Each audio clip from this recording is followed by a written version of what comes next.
আসসালামু আলাইকুম। আশা করছি প্রত্যেকে অনেক ভালো আছেন।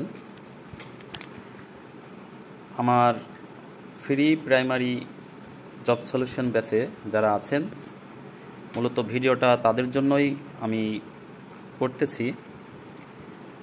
আপনাদেরকে একটু বোঝানোর চেষ্টা করব যে আপনারা যে আমার গ্রুপে অ্যাড হয়েছেন, এখান থেকে আসলে আপনারা কি পাবেন সেটা আসলে আপনাদেরকে জানানো দরকার। এই ব্যাচটা নিয়ে আমার কিছু প্ল্যান আছে, হ্যাঁ, সেগুলো আসলে আপনাদের সাথে শেয়ার করতে চাচ্ছি। প্ল্যানটা একটু শুনবেন এবং জাস্ট একটু বোঝার চেষ্টা করবেন যে আসলে যেটা করতে চাচ্ছি এটা কি আপনাদের জন্য আসলে কতটা কাজে লাগবে, এবং যদি কারোর কোনো পরামর্শ থেকে থাকে, যদি কোথাও কোনো কিছু আপনারা যোগ করতে চান তাহলে জানাবেন। তো মূলত এটা যেহেতু প্রাইমারি জব সলিউশন ব্যাচ, তো এজন্য আর কি এই বইটা আমি আপনাদের সামনে রাখছি। এখানে অনেকগুলো বই আপনারা দেখতে পাচ্ছেন।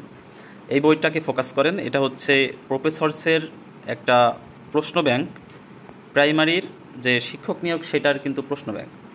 তো আমার এই ব্যাচের মূল যে লক্ষ্য থাকবে সেটা হচ্ছে এই যে প্রাইমারির যে জব সলিউশনটা রয়েছে, এটা হচ্ছে টোটাল আমাদের পৃষ্ঠা আছে, আমি আপনাদেরকে দেখাই যে 416টি পৃষ্ঠা রয়েছে এখানে।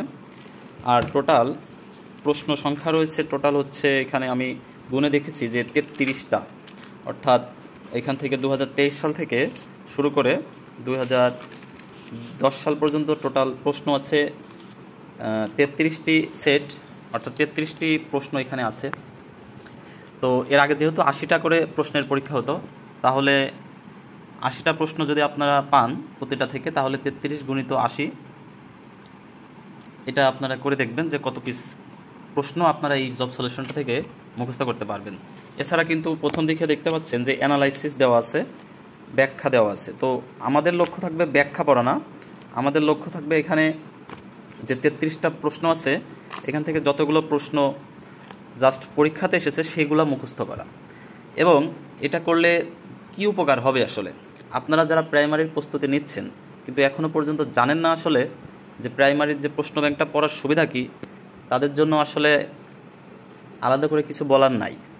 আপনারা যারা প্রাইমারিতে জব পেয়েছে বা প্রিপারেশন নিচ্ছে খুব ভালোভাবে, তাদেরকে দেখবেন তারা কিন্তু আগেই এই প্রশ্নের এই জব সলিউশনটার যে প্রশ্নগুলো আছে সেগুলাতে তাদের কিন্তু 100% অ্যাকুরেসি আছে।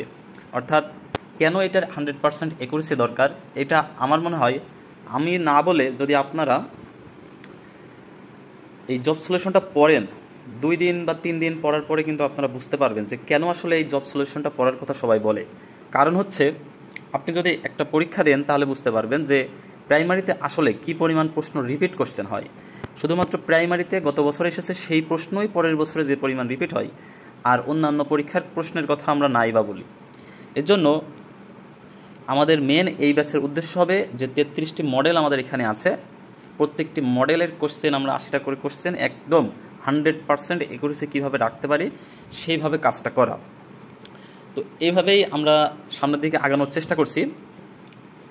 আর আমার যে প্ল্যানটা আছে সেটা আপনাদেরকে একটু বলি। সেটা হচ্ছে আমরা মূলত চেষ্টা করব প্রতিদিন 2টা করে মডেল শেষ করার, অর্থাৎ 80টা প্লাস 80টা হচ্ছে 160টা কোশ্চেন আমরা প্রতিদিন পড়ব, ঠিক আছে।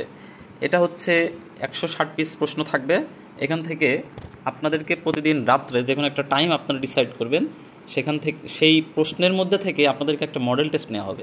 অর্থাৎ এই 160টি কোশ্চেন থেকেই একটা 80 পিসের একটা মডেল টেস্ট বানাই দেওয়া হবে, সেখান থেকে আপনারা পরীক্ষা দেবেন। এটা হচ্ছে আমাদের প্ল্যান। আচ্ছা, তো এইটা করতে গেলে আপনি একটা জিনিস খেয়াল করে দেখেন, আমাদের কিন্তু প্রাইমারির এখনও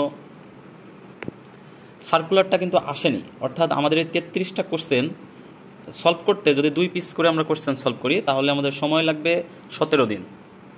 তো আশা করা যায় প্রাইমারি সার্কুলার আসতে আসতে আমাদের এই জব সলিউশনটা শেষ হয়ে যাবে। তখন কিন্তু আপনি মূলত বুঝতে পারবেন যে অ্যাকচুয়ালি প্রাইমারির জন্য আপনার কোন কোশ্চেনগুলো ইম্পর্টেন্ট, কোন কোশ্চেনগুলো পড়া দরকার এবং কোন কোশ্চেনগুলো আসলে পড়ার দরকার নাই। তো এইটা কিন্তু আমরা সবসময় যে কোনো কোচিং সেন্টারে যাই সেখানে কিন্তু সকলের এই একই ডায়লগ যে কোনটা পড়তে হবে আর কোনটা পড়তে হবে না এইটা আগে বুঝতে হবে। তো এটা বোঝার জন্য আপনি যদি একজনকে যান যে ভাই বলেন যে আমার কোনটা পড়তে হবে কোনটা পড়তে হবে না, এভাবে আসলে আপনার পক্ষে জব পাওয়া পসিবল না। কথাটা একটু শুনতে খারাপ লাগলেও এটা সত্যি। তো এটা আপনাকেই বুঝতে হবে, ঠিক আছে? তো এটা বোঝার জন্য আপনাকে এই জব সলিউশনটা শেষ করতে হবে, প্রতিটা প্রশ্ন ভালো করে পড়তে হবে, এটার উৎসটা খুঁজে বের করার চেষ্টা করতে হবে যে কোশ্চেনটা কোথা থেকে হচ্ছে। ওকে, এরপরে যে প্ল্যানটা সেটা খুবই গুরুত্বপূর্ণ, সেটা হচ্ছে আপনি এটার পরীক্ষা দিবেন, পড়ে পরীক্ষা দিবেন। তো আশা করা যায় 160টার মধ্যে থেকে যদি 80টা কোশ্চেন, আপনার যেহেতু হুবহু কোশ্চেন দেওয়া হবে, 160টার মধ্যে 80টা কোশ্চেনই অবশ্যই আপনার হচ্ছে হবে। এর মধ্যেও যদি কোনো কোশ্চেন আপনার ভুল যায় উত্তর, বা আপনি যখন বইতে করেছেন, যখন আপনি পড়েছেন কোনো ম্যাথ বা কোনো ইংলিশ বা কোনো বাংলা যদি আপনি না বুঝে থাকেন, সেটা আপনি একটা খাতায় নোট ডাউন করবেন যে মডেল এত, সেটার কত নম্বর আপনার ভুল হয়েছে বা কত নম্বর আপনি বুঝতে পারেননি। সকলে প্রত্যেকে এই কাজটা করবেন, সেটা লিখে রাখবেন। অথবা একটা কাজ করতে পারেন, সেটা হচ্ছে আপনার যদি বইটা থেকে থাকে, এই বইয়ে আপনার একটা মার্ক করে রাখবেন। এইটা যখন আমি পরীক্ষা নিয়ে নেব, পরীক্ষা নেওয়ার পরে আপনারা হচ্ছে আমাকে ইনবক্স করবেন, অথবা আমি গ্রুপের আপনাদের পারমিশন দিয়ে দেবো মেসেজ করার, তখন হচ্ছে আপনারা ওটা জানিয়ে দেবেন। আপনাদের টোটাল সকলের যে কয়টা প্রশ্নের সমস্যা থাকবে, সেগুলোর একটা কমন যে কোশ্চেনগুলো থাকবে সেগুলো কমন করে, এবং যে কোশ্চেনগুলো দুই একটা কোশ্চেনও যদি কারোর ভুল হয়, সেই কোশ্চেনগুলোর সমাধান আপনাদেরকে আমি করে দেওয়ার চেষ্টা করব। এখন আপনারা বলতে পারেন যে ভাই আপনার কাছে আমরা কেন পড়বো? এখানে পড়ার বিষয় না, আপনারা শিখবেন। আপনারা এখান থেকে শিখতে পারছেন কিনা এটাই হচ্ছে মূল বিষয়, কোথা থেকে শিখছেন এটা কিন্তু মূল বিষয় নয়। এখন আপনারা শেখার পরে দেখবেন, যদি আপনাদের মনে হয় যে না আপনারা আসলে শিখলেন কিছু, তাহলে ঠিক আছে। আর যদি মনে হয় যে না আসলে এটা আমার জন্য আরও কি খারাপ হচ্ছে, তাহলে দরকার নাই ভাই, আপনার সময় নষ্ট করার কোনো ইচ্ছা আমার নাই। তাহলে এটা হচ্ছে বিগত প্রশ্নের ব্যাপার ছিল। আর যেটা আমরা করব সেটা হচ্ছে এই বিগত প্রশ্ন থেকে যে পরীক্ষাটা আমরা নেব, সেখান থেকে ফার্স্ট, সেকেন্ড এবং থার্ড এই তিনজনকে আমরা একটা প্রাইজের ব্যবস্থা রাখবো, ঠিক আছে? প্রাইজটা পরে আপনারা ডিসিশন নেবেন যে কি প্রাইজ দেওয়া যায়। আচ্ছা, তো সেকেন্ডলি যে কাজটা আমরা করব সেটা হচ্ছে এই যে আমার কাছে একটা প্রাইমারির শিক্ষক নিয়োগ পরীক্ষার একটা অ্যানালাইসিস আছে, এইটার পিডিএফ আপনারা পেয়ে যাবেন। এই পিডিএফ থেকে আমরা দেখব যে প্রাইমারিতে কোন কোন টপিক থেকে আসলে প্রশ্ন হয়। আমরা কিন্তু জানি যে আসলে প্রাইমারিতে কিন্তু কোনো আসলে সিলেবাস নাই। তো সিলেবাস আসলে নাই বলতে আছে, সেটা হচ্ছে যে আমাদের অ্যানালাইসিস দেখলে আমরা বুঝতে পারি যে বিগত প্রশ্নগুলো কোন কোন কোন কোন টপিক থেকে আসছে। সেগুলো দেখে দেখে আমরা একটা করে টপিক ধরে ধরে কিন্তু যে কোনো একটা বই থেকে সলভ করব। এবং সলভ করার পরে যে কাজটা করব, প্রাইমারির জন্য আপনার অনেক বেশি জানার কিন্তু প্রয়োজন হয় না। আপনি যে কাজটা করবেন, যে কোনো একটা বই নেবেন, একটা টপিক শেষ করবেন, সুন্দর করে পড়বেন, প্লাস বইয়ের পিছনে যে টিকগুলো আছে ওইগুলো ভাই ঠাডা মুখস্থ করবেন। ওইগুলা মুখস্থ করলেই ইনশাল্লাহ হয়ে যাবে। এখন ওইটা যখন শেষ হবে, আমরা ওই টপিকটা প্রতিদিন দিয়ে দেব, ওই টপিক থেকে আমরা পরীক্ষা নেব, এবং প্রিভিয়াস কোশ্চেন থেকে যে বইয়ের পেছনে ছিল, এই বইয়ের পেছনের প্রশ্নগুলো থেকেই আমরা পরীক্ষা নেব। তাহলে এইভাবে আমরা যদি আমাদের যে অ্যানালাইসিস আছে, এই অ্যানালাইসিসটা ধরে ধরে প্রতিটা টপিক থেকে আমরা যে কোনো বই থেকে এগুলো করি, তাহলে কিন্তু হয়ে যাচ্ছে। আর প্লাস আমাদের মূল টার্গেটটা থাকবে বিগত প্রশ্নে, অর্থাৎ ওই টপিকের বিগত যে প্রশ্নগুলো আছে সে তার মধ্যে থেকে যেন ভাই আপনার কনসিস্টেন্সি থাকে হচ্ছে 99%, অর্থাৎ 100টা কোশ্চেন থাকলে ওখানে 99টা কোশ্চেন যেন আপনার পারা থাকে, তাহলেই হয়েছে। এটা হচ্ছে আমাদের অ্যানালাইসিসে থাকলো। আর বিষয় হলো, অনেকে দেখা গেল যে অনেক পিছিয়ে আছেন, যারা হচ্ছে টপিকগুলো অনেক ভালোভাবে বোঝেন না, তারা অনলাইনে সার্চ দিবেন, ইউটিউবে সার্চ দিবেন, যে কোনো একটা স্যারের ক্লাস করবেন। অনেক স্যার কিন্তু ফ্রি ভিডিও দিয়ে রাখে, অনেক স্যার একটা আপনি চ্যানেলে সব ভিডিও পাবেন না, বাট সার্চ করলে যে কোনো একটা ভিডিও আসবেই। তো যে কোনো একটা স্যারের ভিডিও আপনি করবেন, সব স্যার ভালো ভাই, পৃথিবীতে কোনো স্যারই খারাপ না। যে কোনো একটা স্যারের ক্লাস করবেন, জাস্ট একটু ক্লাসটা করবেন, শুনলে মনে থাকে ভালো। এরপর একটু হালকা আপনার রিডিংটা দিবেন, দেওয়ার পরে বিগত যতগুলো প্রশ্ন আছে, এই টপিকগুলোর বিগত প্রশ্ন যতগুলো আছে আপনি জাস্ট সলভ করবেন এমনভাবে যেন একটা কোশ্চেন আপনার ভুল না যায়। ওই টপিকের রাত্রে আপনারা কী করবেন, আমাদের এইখানে যে এক্সাম হবে সেই এক্সামে আপনারা জাস্ট পরীক্ষা দিবেন, প্রশ্নটা কোনো কঠিন হবে না। এখানে আমাদের টার্গেট ওয়াইজ পড়ালেখা করতেছি আমরা, যে আমরা বিগত প্রশ্ন সলভ করলে প্রাইমারি শেষ। তাহলে আমরা কোনো কঠিন কোশ্চেন করব না, আমরা বিগত কোশ্চেন যেগুলো ওই টপিকের বিভিন্ন বইতে আছে সেখান থেকে কালেকশন করে আপনাদের জন্য গুগল ডক্সে পরীক্ষা হবে।